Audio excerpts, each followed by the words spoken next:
সৌন্দর্য। মানুষ নিজের সৌন্দর্যের বিষয়ে কতটা ভাবে, চায় যে সে সব থেকে বেশি রূপবান হবে, সব থেকে বেশি সুন্দর হবে। কিন্তু সৌন্দর্যের পরিভাষা কি তা কি সে জানে? কোনো মাকে জিজ্ঞেস করুন, ওনার জন্য সৌন্দর্যের পরিভাষা ওনার সন্তান। কোনো ভক্তকে জিজ্ঞেস করুন, ওনার জন্য সৌন্দর্যের পরিভাষা ওনার ভগবান। শ্রীরামকে জিজ্ঞেস করুন, ওনার জন্য সৌন্দর্যের পরিভাষা হলো হনুমান।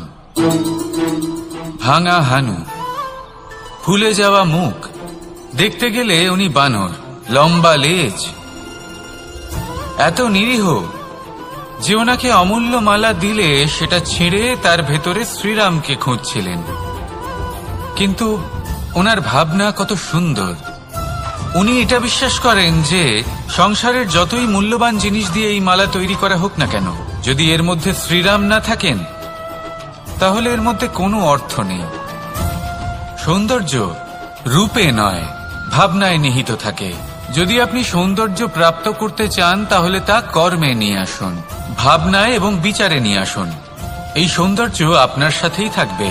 যদি আপনি সৌন্দর্যকে রূপের মধ্যে খোঁজেন তাহলে কিছুক্ষণের জন্য পাবেন, সেই সৌন্দর্য সময়ের সাথে হারিয়ে যাবে। সৌন্দর্য যদি পেতে চান, খুঁজতেই চান, তাহলে হৃদয় খুঁজুন, কর্মে খুঁজুন। মন প্রসন্ন হয়ে বলবে রাধা রাধা। ব্যায়াম, এই শব্দ আমরা সকলে শুনেছি, আর এটা সারা জীবন আমাদের সাথেই থাকে কোনো না কোনো রূপে।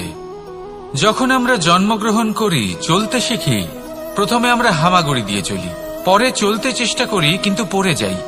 তখন আমাদের বাড়ির গুরুজনেরা আমাদের আটকান না। ওনারা মনে করেন এইভাবেই আমাদের সন্তান চলতে শিখবে, এইভাবেই তার পা আরো মজবুত হবে, যা অত্যন্ত গুরুত্বপূর্ণ। এইবার জীবনকালে যতই আমরা এগোতে থাকি, এই ব্যায়াম বিভিন্ন রূপে আমাদের সাথেই থাকে। কিন্তু আপনি কি জানেন যে এই ব্যায়ামের তাৎপর্য আসলে কি? আপনি কি জানেন এই ব্যায়ামের মর্ম আসলে কি? যখনই আমরা এই ব্যায়াম করি, আমাদের শরীরের মাংসপেশি ক্ষয় হয়। প্রথমে তা ক্ষয় হয়, তারপর আবার তা নির্মিত হয়। আরো শ্রেষ্ঠ, আরো শক্তিশালী মাংসপেশি আমরা লাভ করি। অর্থাৎ এই ব্যায়াম হলো সৃজনের বিজ্ঞান। এই ব্যায়াম আমাদের জন্য অত্যন্ত আবশ্যক। সেই জন্য জীবনে যখনই কোনো কিছু নষ্ট হয়ে যায়, চলে যায়, তখন হতাশ হয়ে পড়বেন না, তাকে পুনর্নির্মাণ করার চেষ্টা করবেন। আর এই শিক্ষা আমরা লাভ করি পাখিদের থেকে। যখনই বর্ষা হয়, ঝড় আসে, যখন পাখির বাসা ভেঙে চুরমার হয়ে যায়, তারা হার মেনে নেয় না। সে আবার অল্প অল্প করে সব খুঁজে একত্রিত করে আবার নিজের বাসা বানিয়ে তোলে, পুনরায় এক জীবনকে জন্ম দেয়, এক নতুন পরিবারকে জন্ম দেয়। তাই মনে রাখবেন, জীবনে এইভাবেই যদি আপনি নির্মাণ করতে চান, সৃজন করতে চান, তাহলে সেই নির্মাণের জন্য ভাঙনের অভিজ্ঞতা থাকা অত্যন্ত আবশ্যক। ভগ্ন বস্তুকেও সম্মান করা অত্যন্ত আবশ্যক। এই আচরণ মনে নিয়ে আসুন, মন প্রসন্ন হয়ে বলবে রাধা রাধা। মানুষ ছোট হোক বা বড়, রাজা হোক বা দরিদ্র, সমস্ত মানুষের মধ্যে একটা সামঞ্জস্য থাকে। সমস্ত মানুষের কাছে তার প্রশংসা অত্যন্ত গুরুত্বপূর্ণ। সে খুবই প্রসন্ন হয় যদি আপনি তার প্রশংসা করেন। কিন্তু আপনি যদি তাকে এটা বলেন যে এটা তোমার ভুল ছিল, তোমার কিছু খামতি ছিল, তখন সেটা সে মানতে রাজিই থাকে না। সব মানুষ এটা শুনতে পছন্দ করে যে সে যেটা করেছে সেটাই সর্বোত্তম। এবার আমি আপনাকে একটা কথা বলি, এ হলো নিন্দা, এ হলো প্রশংসা, আর এই হলো সত্য, যা সবার থেকে উচ্চস্থানীয়। সেই জন্য মানুষ আয়না দেখে। আয়না তাকে তার সৌন্দর্য দেখায় না, তাকে দেখায় যা সত্য, যাতে মানুষ আরো সুন্দর হওয়ার চেষ্টা করতে থাকে। তাই আয়না অত্যন্ত গুরুত্বপূর্ণ সত্যকে জানার জন্য। জীবনে নিন্দুকের মাহাত্ম্য প্রশংসকের মাহাত্ম্যের থেকে অনেক বেশি। কেন? কারণ তারা আপনাকে আপনার খামতি দেখায়, আপনার ভুলগুলো বুঝিয়ে দেয়। আপনাকে একটা সুযোগ দেয় নিজেকে শুধরে নিতে, নিজেকে আরো শ্রেষ্ঠ করে তুলতে, যা প্রশংসক করতে পারে না। তাই জীবনে যদি কখনো নিন্দা করা হয়, তাকে ভালোবেসে গ্রহণ করুন, ধন্যাত্মক রূপে গ্রহণ করুন। যদি নিজেকে কোনো শিক্ষা দেওয়া সম্ভব হয় তাহলে অবশ্যই দিন। দেখবেন মন প্রসন্ন হয়ে বলবে, রাধা রাধা। সংসারের বিভিন্ন ক্ষেত্রে আপনি অনেক কিছুই দেখতে পাবেন, যে কোনো খেলা, কোনো নাটক দেখতে পাবেন, কেউ কোনো খেলা খেলছে তা দেখতে পাবেন, আর দর্শকগণ এই দেখে অত্যন্ত আনন্দ লাভ করেন, হাততালি দিতে থাকেন, প্রশংসা করতে থাকেন, নিজের অন্তরের উৎসাহ প্রকাশ করতে থাকেন। কি দেখে করেন? সেই সমস্ত খেলোয়াড়দের দেখে করেন যারা এই খেলাটা খেলছে, তাই না? কিন্তু অনেক সময় সেই খেলোয়াড়রা সেই খেলার আনন্দ উপভোগ করতে পারেন না, কারণ ওনারা চাপা পড়ে যান তাদের কামনার চাপে। জয় লাভ করার কামনা, প্রথম স্থান লাভ করার ইচ্ছে, প্রতিযোগিতায় সবথেকে এগিয়ে থাকার ইচ্ছে তাদেরকে এই খেলা উপভোগ করতেই দেয় না। সেই জন্য কখনো কখনো এই খেলোয়াড়দের থেকে অনেক বেশি আনন্দ উপভোগ করেন দর্শকগণ, যেখানে এই খেলাটা কিন্তু খেলছেন খেলোয়াড়রাই। আমি এটা বলছি না যে এই ইচ্ছে, এই আকাঙ্ক্ষা অনুচিত না, কিন্তু তার সাথে সেই খেলা, সেই কর্মের আনন্দ উপভোগ করাও অত্যন্ত গুরুত্বপূর্ণ। তাই সেটা উপভোগ করুন। যে উৎসাহ আপনি উপভোগ করছেন তা যাপন করা অত্যন্ত গুরুত্বপূর্ণ। দেখুন, সত্যি বলতে এটা কিন্তু আপনার অধিকারও বটে। আপনি যে কর্ম করছেন তার ফল তো আপনি অবশ্যই পাবেন। সেটা যখন আপনি পাচ্ছেন তখন আপনার তা উপভোগ করা উচিত। সেটাই করুন। জীবনে সফলতা এবং অসফলতা এরা আসা যাওয়া করতে থাকে।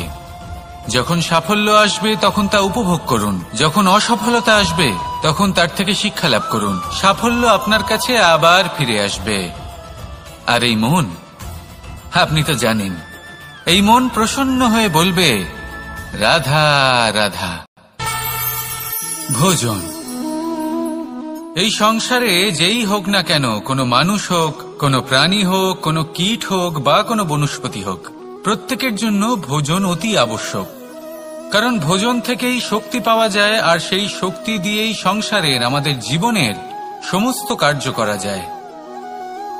এবার এমন এক ধরনের শক্তি হয় যা শীতের ঋতুতে সূর্য থেকে আমরা পেয়ে থাকি, আর আরেক ধরনের উত্তাপ হয় যা দিয়ে ভোজন রান্না করা হয়, সুস্বাদু নানান ধরনের ভোজন।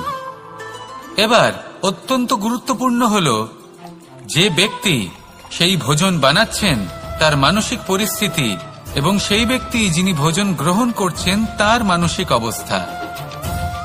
যখনই আপনি ভোজন বানাচ্ছেন তখন ভালোবাসার সাথে কাজটা করুন, ধন্যাত্মক ভাব নিয়ে, সৎ ভাবনার সাথে।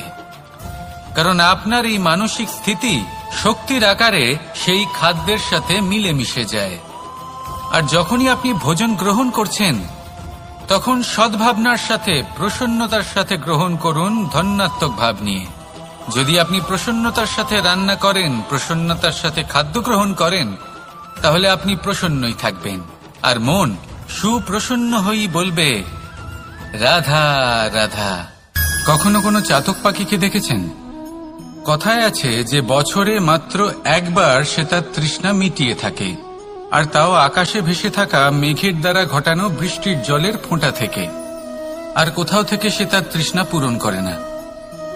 সারা বছর সে নিদারুণ গরম সহ্য করে, তীব্র শীতও সহ্য করে, শুধু এই আশা নিয়ে যে বছরে একবার অন্তত সেই মেঘের ঘন ঘটা হবে, বৃষ্টি হবে, আর সে তার তৃষ্ণা নিবারণ করবে। এটা আসলে কি? এটা আসলে বিশ্বাস। সেই বিশ্বাস যে বছরে একবার সেই মেঘ আসবে তৃষ্ণা নিবারণ করতে। যেমন দেখুন, একটা সূর্যমুখী ফুল সারা রাত অন্ধকারের সাথে যুদ্ধ করে, কারণ তার বিশ্বাস যে ভোরবেলায় সূর্য তাকে অবশ্যই দর্শন দেবেন। সেটাও বিশ্বাস ছিল যার উপর ভরসা করে মনু একটা নৌকা নিয়ে বেরিয়ে পড়েছিলেন এবং সমস্ত সৃষ্টিকে প্রলয়ের হাত থেকে বাঁচিয়েছিলেন।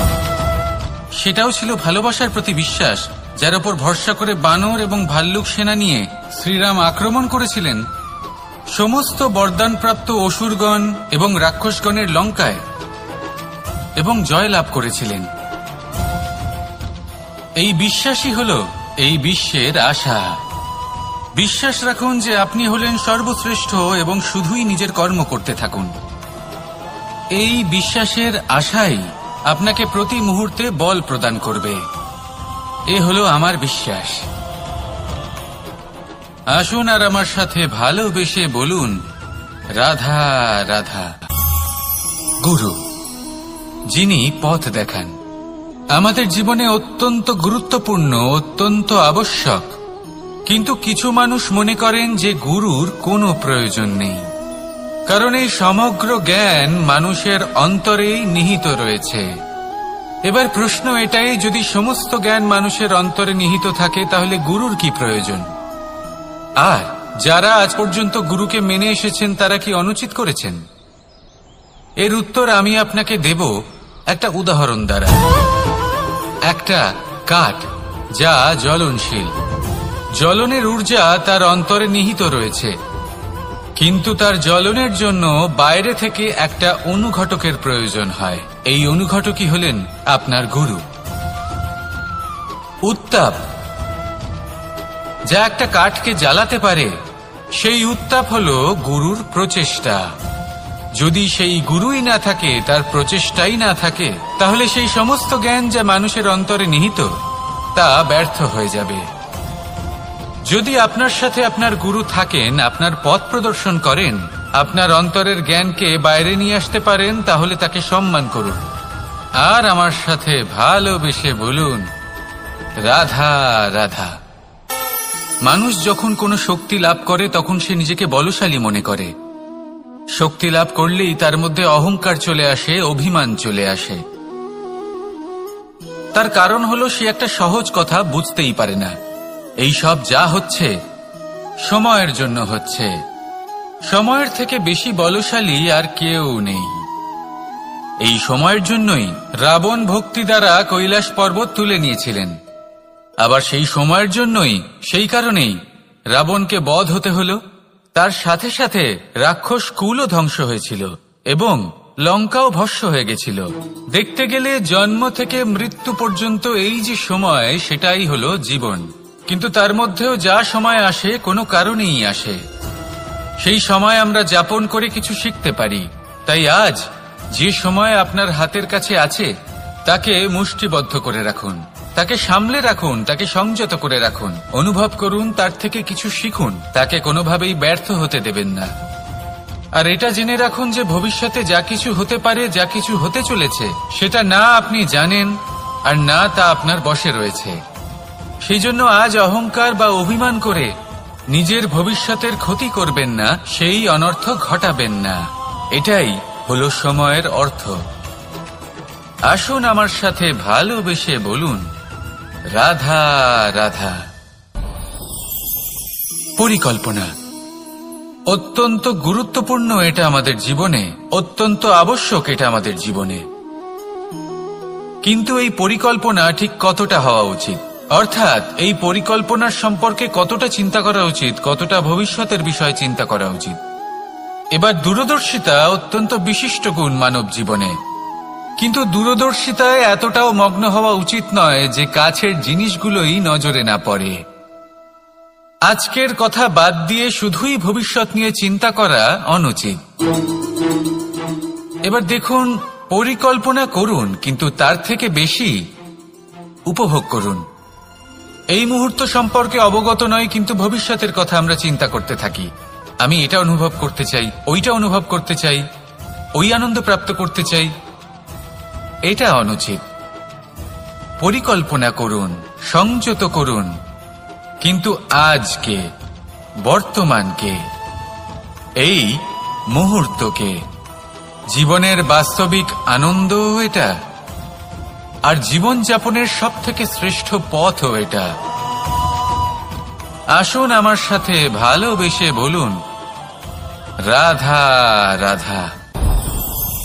বিপদ আপদ আপনাকে সন্ত্রস্ত করে রাখতে পারে, কিন্তু এই বিপদ প্রত্যেকের জীবনে কোনো না কোনো কারণে থাকে। এটা আপনাকে দেখায় যে আপনার মধ্যে কি খামতি রয়েছে, কেন রয়েছে। এই বিপদ হলো সেই মাধ্যম যার দ্বারা আপনি নিজের দুর্বলতাকে নিজের শক্তিতে পরিবর্তন করতে পারেন। একটা ফুলের দিকে তাকান। একটা ফুল, তার বুকে যখন একটা সূচ বিঁধে এপার ওপার হয়ে যায়, শুধু তখনই আমাদের প্রভুর জন্য ফুলের মালা তৈরি করা যায়। সেই জন্য কখনোই বিপদকে ভয় পাবেন না, তার থেকে দূরে পালাবেন না, একে স্বাগত জানান। বোঝার চেষ্টা করুন এই বিপদ কেন আছে। যদি বিপদকে বুঝতে পারেন তবেই জীবনকে বুঝতে পারবেন। যদি জীবনকে বুঝতে পারেন তবে এই বিপদকে সম্পদে পরিণত করতে পারবেন। আসুন আর আমার সাথে ভালোবেসে বলুন, রাধা রাধা। কখনো কখনো মনে এই ভাবনা আসতেই পারে যে ঈশ্বর আজ পর্যন্ত এত রূপে অবতীর্ণ হয়েছেন, এতবার এই পৃথিবীতে এসেছেন, তারপরেও এই সংসারে কোথাও না কোথাও এই পাপ বসবাস করে। এটার কারণ কি? এটার কারণ আমরা স্বয়ংই। যখন কোনো ব্যক্তি এই পৃথিবীর পথপ্রদর্শন করে, এই সংসারকে উচিত দিশা দেখায়, এই সংসারের মঙ্গল করে, আমরা সেই ব্যক্তিকে মানুষ থেকে ঈশ্বর বানিয়ে ফেলি। সেই ব্যক্তির পতন স্বয়ং আমাদের হাতেই হয়ে যায়। কারণ সেই ব্যক্তি তার শ্বাস প্রশ্বাসের জন্য হয় না। সেই ব্যক্তি হলো সেই ভাবনা যা সে এই সংসারকে প্রদান করেছে। আমরা সেই ব্যক্তির ভাবনাটারই অন্ত করে দিই। এটা উচিত নয়। আমরা ওনাকে প্রভু মেনে নিই। প্রভু মানার পর আমরা ওনার কাছে প্রার্থনা করি, হে প্রভু আমাদের সাহায্য করুন। যদি উনি প্রভুও হন, তাও উনি পৃথিবীতে এসেছেন মনুষ্য রূপে। যা কর্ম করেছেন, যা শক্তি প্রাপ্ত করেছেন, এই দেহ থেকেই প্রাপ্ত করেছেন। আপনাদের এটা বোঝানোর জন্য যে এই কাজ আপনিও করতে পারেন। যারা সৎ আত্মা থাকেন তাদের জন্য সর্বশ্রেষ্ঠ শ্রদ্ধাঞ্জলি হলো এটাই যে আপনি তাদের পদচিহ্ন অনুসরণ করে চলুন। না ওনাদের স্মরণে থাকুন, না পুষ্পের মালা ওনাদের চরণে রাখুন, বরং তাদের ভাবনাকে অনুসরণ করে সেই ভাবনা নিয়ে এগিয়ে চলুন। এটা না শুধু আপনার জন্য, বরং সমগ্র সংসারের জন্য লাভদায়ক। তাহলে এটাই করুন আর আমার সাথে ভালোবেসে বলুন, রাধা রাধা। যখন কঠোর রোদে আমাদের শরীর উত্তপ্ত হয়ে যায়, আমরা গরম অনুভব করি, তখনই যদি বর্ষা হয় আর বৃষ্টির জলের ফোঁটা আমাদের শরীরে এসে পড়ে, তখন কেমন অনুভূতি হয়? বর্ষার এই জলের ফোঁটা যখন ধরিত্রীতে পড়ে, তখন যে নাদ উৎপন্ন হয়, মনে হয় যেন এক সঙ্গীত। এমন এক সঙ্গীত যা স্থিরতার সাথে আমাদের বুঝিয়ে দেয় যে এই সূর্যের উত্তাপ, এই রোদ, তা চিরকালের জন্য থাকবে না। সূর্যের কিরণের যতই তেজ থাকুক, যখন বর্ষা আসবে এই রোদের কিরণকে শীতল করবে। সূর্যের তেজ যতই বেশি হোক না কেন, কখনো না কখনো কালো মেঘ আসবে আর সূর্যকে ঢেকে দেবে। অর্থাৎ এই প্রকৃতি আমাদের শিক্ষা দেয় যে কারোর প্রকাশ, যে কারোর মেধা চিরকাল টিকে থাকে না। এবার যদি কথা বলি অন্ধকারের বিষয়ে, তবে রাত্রির কালো অন্ধকারকে একটা জোনাকির আলো পরাজিত করে। অর্থাৎ অন্ধকারও চিরকালের জন্য বজায় থাকে না। এটা কি আমরা বুঝলাম? তবে আপনাদের দুটো সহজ প্রশ্ন করব। জীবনে যখন কিছুই আপনাদের সাথে চিরকাল থাকবে না, তাহলে অহংকার কি নিয়ে? আর জীবনে যদি প্রত্যেক দুঃখ, বিপদ, সমস্যা একটা সময়ের পর আপনাকে ছেড়ে চলে যায়, তাহলে পরাজয় মানবেন কেন? এই দুশ্চিন্তা ত্যাগ করুন, এই অহংকার ত্যাগ করুন, আসক্তি ত্যাগ করুন আর আমার সাথে ভালোবেসে বলুন, রাধা রাধা। পুরুষার্থ। শাস্ত্রে 4 ধরনের পুরুষার্থের কথা বলা হয়েছে। প্রথম হলো ধর্ম। আপনি কি জানেন এই ধর্ম আসলে কি? আপনার কি মনে হয় ধর্ম আসলে কি? কোনো বিশেষ ঈশ্বরকে মানাই কি ধর্ম বলা হয়? নাকি কোনো বিশেষ রীতি পালন করাই হলো ধর্ম? নাকি কোনো বিশেষ সাহিত্যকে সর্বশ্রেষ্ঠ মনে করাই হলো ধর্ম? না, ধর্ম হলো সেটা যাকে ধারণ করা যেতে পারে। আর ধারণ শুধু সেটাই করা যায় যা পবিত্র। পবিত্র শুধু তাকেই বলা হয় যা নিঃস্বার্থ, যার মধ্যে শাসন করার কোনো ইচ্ছে নেই, যা সরলভাবেই প্রবাহমান, জল এবং বায়ুর মতো। যখন কোনো ব্যক্তি ধর্মকে ধারণ করেন এবং সেই ধর্ম সেই ব্যক্তিকে রক্ষা করে, তখন তাকে ধর্ম বলা হয়। ধর্ম যা রক্ষা করে অহংকার থেকে, খারাপ চিন্তার হাত থেকে। সেই জন্য পুরুষার্থ গড়ে তোলার আগে, ধর্ম পালন করার আগে ধর্মের প্রকৃত অর্থ কি সেটা বুঝে নিন। এটা জেনে রাখুন যে সমস্ত ধর্মের আধার, সমস্ত ধর্মের ভিত শুধুমাত্র ভালোবাসা। আসুন আর এই ভালোবাসার সাথেই বলুন রাধা রাধা। অর্থ, দ্বিতীয় পুরুষার্থ। এই অর্থ বলতে বেশিরভাগ মানুষই ধন মনে করেন, কিন্তু যদি অর্থের তাৎপর্য শুধুমাত্র ধন হয় তাহলে তা কিন্তু অত্যন্ত অনর্থকারী। তাহলে অর্থের অর্থ কি? অর্থ সেটাই যা আমাদের জীবনের জন্য প্রয়োজনীয়, যা আমাদের সুখ দান করে, শান্তি প্রদান করে, কারণ সেটাই সবথেকে মূল্যবান। মাতা পিতা, বন্ধু, আত্মীয় স্বজন, গুণ, পুণ্য, জ্ঞান, এই সব কিছু মিলে অর্থ তৈরি হয়। আর সঠিকভাবে বলতে গেলে এটাই কিন্তু জীবনের আসল অর্থ। তাহলে আসুন আমার সাথে ভালোবেসে বলুন রাধা রাধা। এই সংসারে যখনই পাপের ঘোড়া পূর্ণ হয় তখন ঈশ্বর অবতীর্ণ হন। দেখুন, যে ব্যক্তি পাপের সাথে লড়াই করে সবাই তাকে ঈশ্বর মনে করেন। এখানে বিষয় হলো সাহসের, বিষয় হলো লড়াইয়ের। এই সময় সর্বশ্রেষ্ঠ শিক্ষক, আর সময় তার সাথেই খেলা খেলে যে সর্বশ্রেষ্ঠ খেলোয়াড় হয়। সময় তাদেরই পরীক্ষা নেয়। এবার হয় আপনি আগে থেকেই সর্বশ্রেষ্ঠ হন, নয় এই খেলা খেলতে খেলতে সর্বশ্রেষ্ঠ হয়ে ওঠেন। যখনই এই সময় আপনার পরীক্ষা নেবে তখন কখনোই নিরাশ হয়ে পড়বেন না। নির্ভীক হয়ে সাহসের সাথে সামনের দিকে তাকান এবং এগিয়ে চলুন। পরিস্থিতিগুলির এবং পরীক্ষার সম্মুখীন হন। এই পরীক্ষা ভবিষ্যতে আপনাকে এমন একটা ফল দেবে যে আপনি কৃতজ্ঞ বোধ করবেন যে আজ আপনি এই পরীক্ষার সম্মুখীন হওয়ার সুযোগ পেয়েছেন। আসুন আর আমার সাথে ভালোবেসে বলুন রাধা রাধা। আমরা আমাদের জীবনের লক্ষ্য প্রাপ্ত করার জন্য কি না করে থাকি। আমরা ভাবনা চিন্তা করে থাকি, কত জ্ঞান অর্জন করে থাকি, তারপরে আমরা পরিকল্পনা করি আর প্রচেষ্টা করি। এবার প্রথম চেষ্টাতেই সাফল্য লাভ করব সেটা নাও হতে পারে, বরং ইতিহাস সাক্ষী যে প্রথমবার প্রচেষ্টা করে সাফল্য লাভ করার সম্ভাবনা অত্যন্ত কম। আর যে কোনো সফল ব্যক্তিকে দেখুন, আপনি বুঝবেন সেই ব্যক্তি বারবার প্রচেষ্টা করে, চেষ্টা করা থামায় না, তবেই সেই ব্যক্তি একদিন সাফল্য লাভ করেন। সেই জন্য আপনিও প্রচেষ্টা করা কখনো বন্ধ করবেন না, করতেই থাকুন। যখন আপনি প্রথমবার প্রচেষ্টা করেন তখন আপনি একা থাকেন, কিন্তু যখন আপনি দ্বিতীয়বার প্রচেষ্টা করেন তখন আপনার সাথে কিছু বিগত প্রচেষ্টার অভিজ্ঞতা থাকে। চেষ্টা করতে থাকুন, সাফল্য আপনার কাছে আসতেই চলেছে। আসুন আমার সাথে ভালোবেসে বলুন রাধা রাধা। আমাদের সকলের জীবনে একটা লক্ষ্য থাকে যেটা আমরা লাভ করতে চাই। ঠিক যেন একটা প্রতিস্পর্ধা বিদ্যমান যে কে সব থেকে আগে নিজের লক্ষ্যে পৌঁছতে পারবে।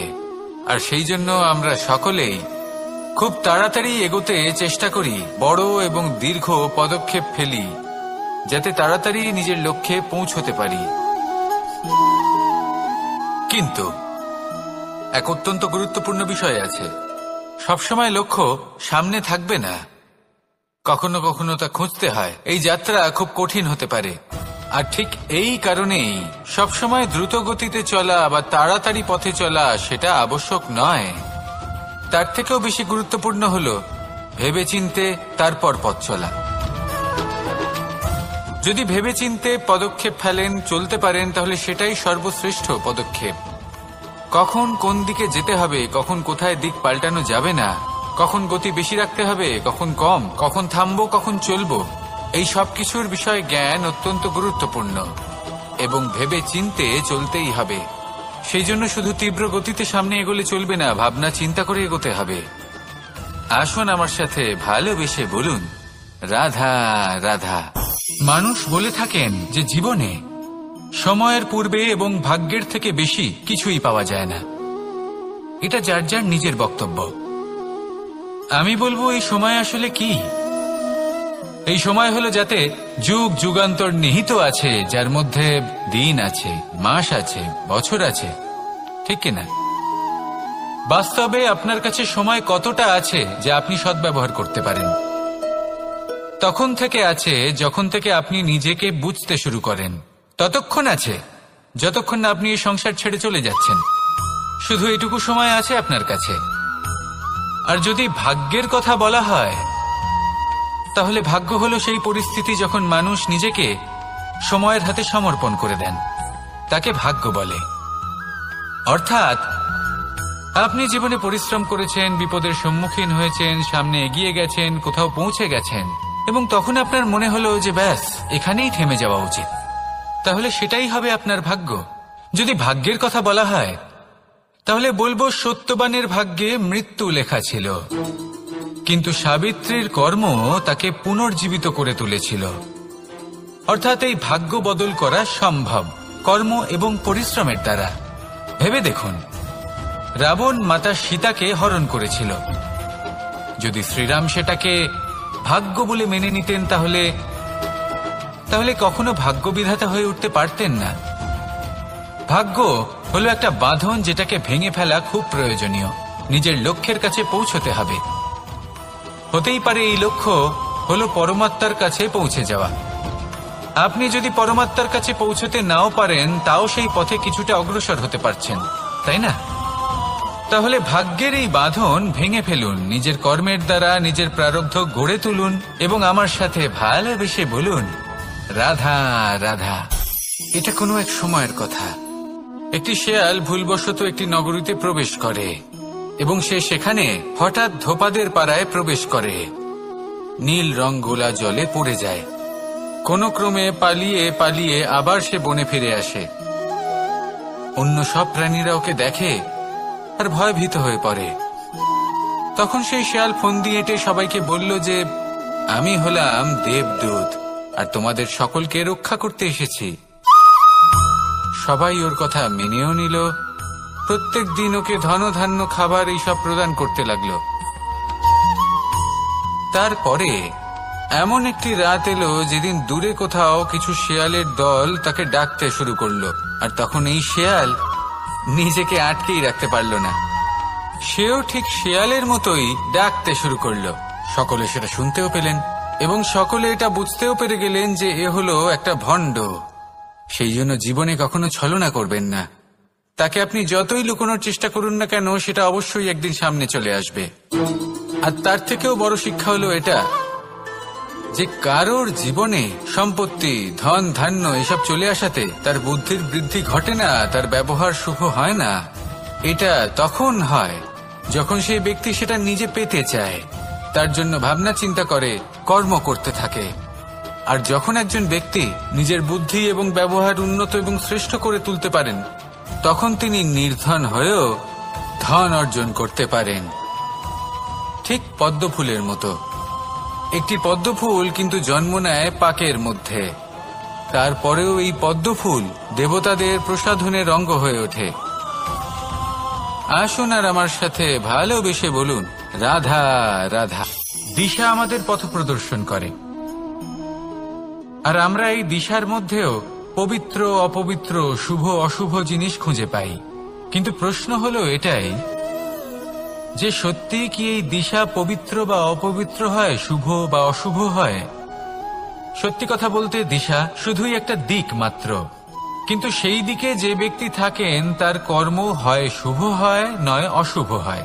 যেমন ধরুন সূর্য, যাকে ছাড়া আমাদের জীবন চলতে পারে না, উনি উদিত হন পূর্ব দিক থেকে, এবং এই কারণে সূর্য মহান নন বা পবিত্র নন যে উনি পূর্ব দিক থেকে উদিত হন। উনি এই কারণে মহান কারণ উনি আমাদের সকলকে প্রকাশ প্রদান করেন, এবং পূর্ব দিক এই কারণে মহান কারণ সেদিক থেকে সূর্যোদয় হয়।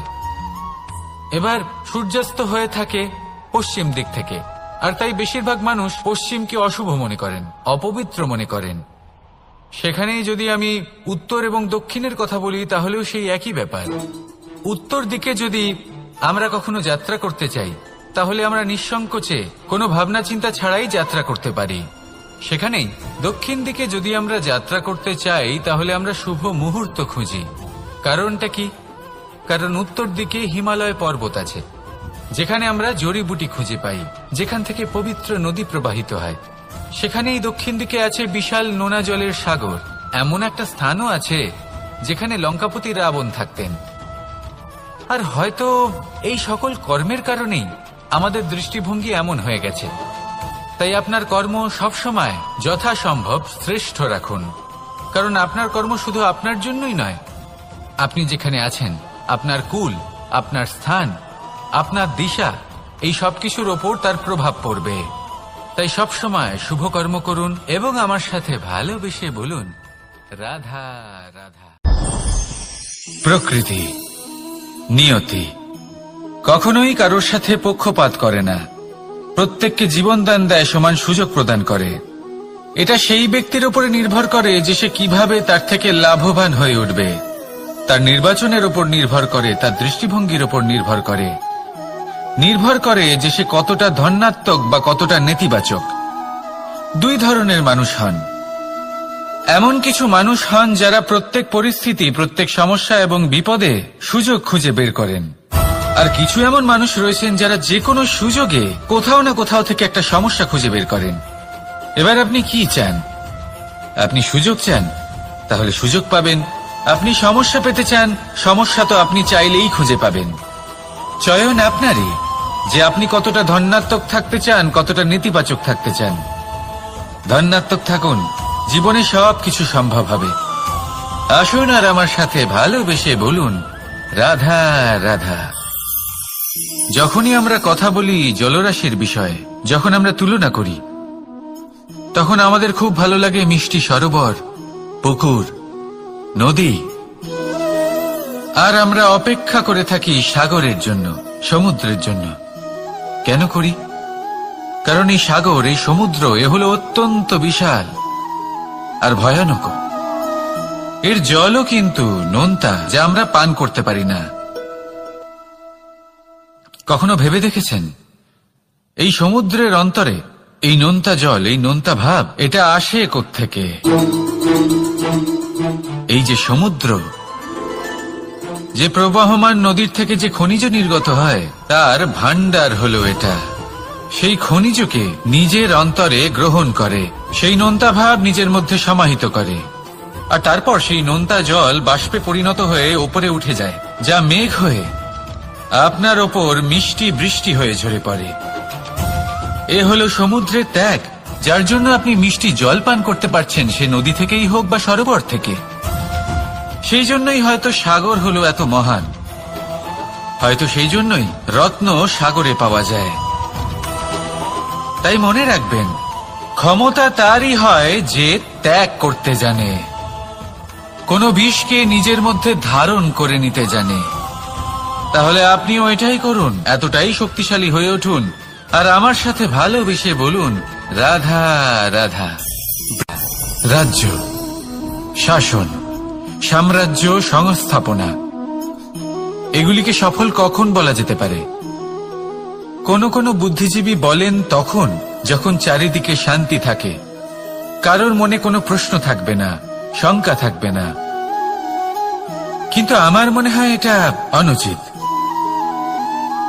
কোন রাজ্যের পক্ষে বা কোনো শাসনকালে সব থেকে বড় সংকট তখন আসে যখন সব থেকে বেশি যোগ্য ব্যক্তি বা সব থেকে বেশি বিদ্বান ব্যক্তিও শুধু মুখদর্শক হয়ে বসে থাকেন।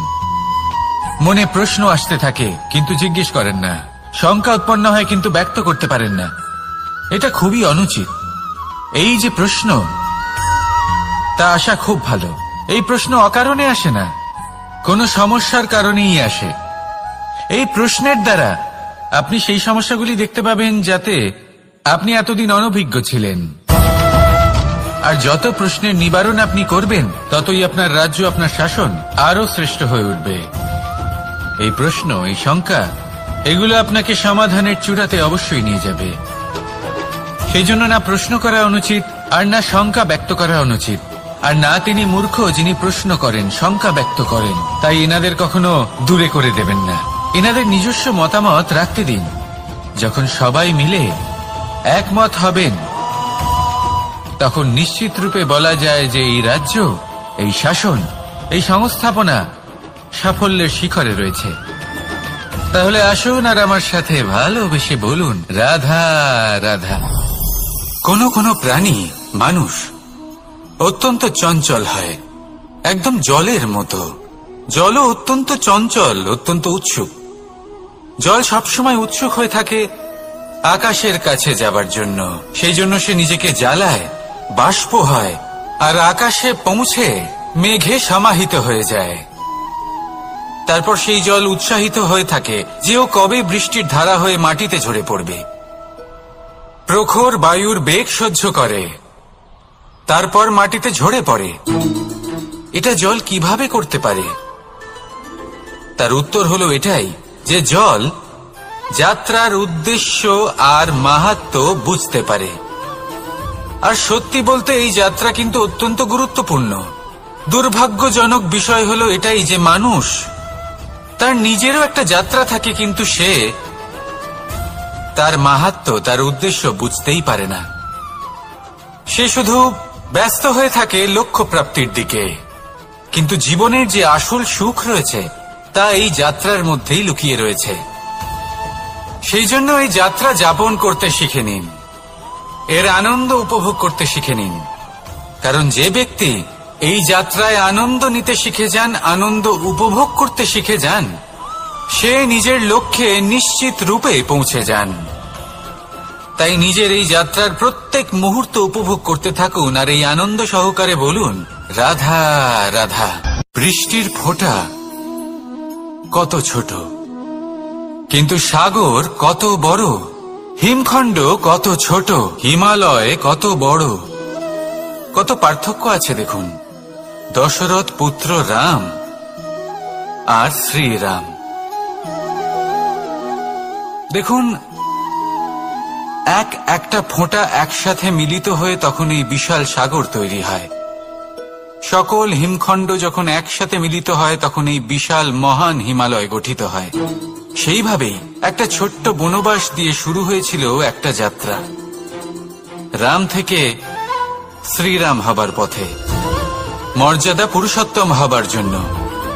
কিন্তু এর থেকে আপনি কি শিখলেন? বিন্দু আসলে মহান নয়, মহান হলো সাগর। হিমখণ্ড মহান নয়, মহান হলো হিমালয়। অর্থাৎ কোনো মহান কাজ করার জন্য বা মহান হবার জন্য আপনাকে আরম্ভ করতে হবে ছোট থেকে। একটা অত্যন্ত সরল কিন্তু একটা গুরুত্বপূর্ণ কথা আমি আপনাকে বলতে চাই। দেখুন, আরম্ভ করার জন্য প্রথমেই আপনার মহান হবার কোনো প্রয়োজন নেই। কিন্তু হ্যাঁ, মহান হবার জন্য প্রথমে আরম্ভ করা অত্যন্ত প্রয়োজনীয়। আপনি যদি শুরুই না করেন তাহলে কখনো মহান হতেই পারবেন না। প্রকৃত নিষ্ঠা দ্বারা আরম্ভ করুন। আপনার পদক্ষেপ, আপনার কর্ম যতই ক্ষুদ্র হোক না কেন, তা করতে থাকুন, নিরন্তর চেষ্টা করতে থাকুন। তারপর দেখবেন এই যে মহানুভবতা নিজে পথ চলে আপনার কাছে আসবে। তাই আপনি এটাই করুন আর আমার সাথে ভালোবেসে